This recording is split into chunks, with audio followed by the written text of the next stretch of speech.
नमस्कार दोस्तों। आज मैं आपको माघ पूर्णिमा की पावन कथा और इसके दिव्य महत्व के बारे में बताने जा रही हूँ।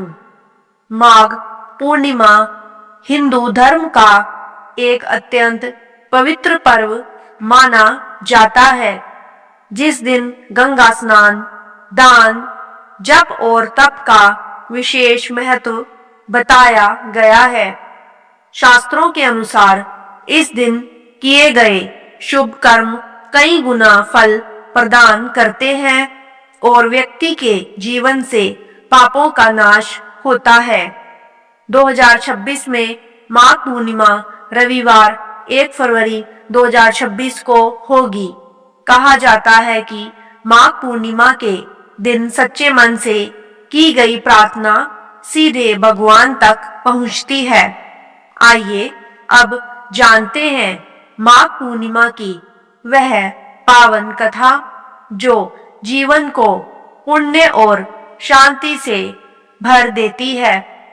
पौराणिक कथा के मुताबिक नर्मदा नदी के तट पर शुभव्रत नामक विद्वान ब्राह्मण रहते थे, लेकिन वे काफी लालची थे। इनका लक्ष्य किसी भी तरह धन कमाना था और ऐसा करते करते ये समय से पूर्व ही वृद्ध दिखने लगे और कई बीमारियों की चपेट में आ गए। इस बीच उन्हें अंतर्ज्ञान हुआ कि उन्होंने पूरा जीवन तो धन कमाने में बिता दिया, अब जीवन का उद्धार कैसे होगा। इसी क्रम में उन्हें माघ माह में स्नान का महत्व बताने वाला एक श्लोक याद आया। इसके बाद स्नान का संकल्प लेकर ब्राह्मण नर्मदा नदी में स्नान करने लगे। करीब 9 दिनों तक स्नान के बाद उनकी तबीयत ज्यादा खराब हो गई और मृत्यु का समय आ गया। वे सोच रहे थे कि जीवन में कोई सत्कार्य न करने के कारण उन्हें नरक का दुख भोगना पड़ेगा, लेकिन माघ मास में स्नान के कारण उन्हें मोक्ष की प्राप्ति हुई।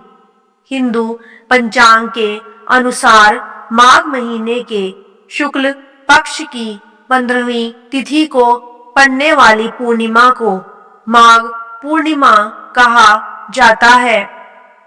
इस तिथि पर स्नान, दान और जप काफी फलदायी होते हैं।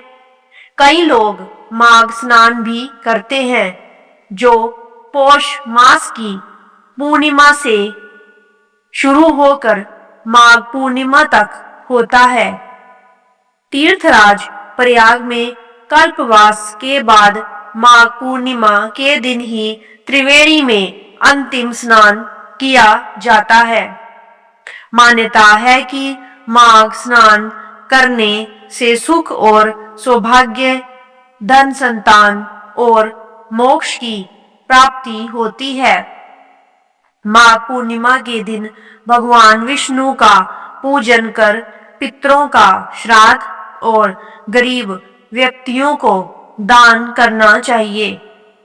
माघ पूर्णिमा के दिन सूर्योदय से पूर्व किसी नदी में, जलाशय में, कुआं या फिर बावड़ी में स्नान के बाद सूर्य मंत्र के साथ सूर्य देव को अर्घ भी देना चाहिए। स्नान के पश्चात व्रत का संकल्प लेकर भगवान विष्णु की पूजा करनी चाहिए। मध्याह्न काल में गरीब व्यक्ति और ब्राह्मणों को भोजन कराकर दान दक्षिणा देने का भी विधान है। इस दिन विशेष रूप से काले तिल का दान देना चाहिए। माघ माह में काले तिल से हवन और पितरों का तर्पण करना चाहिए।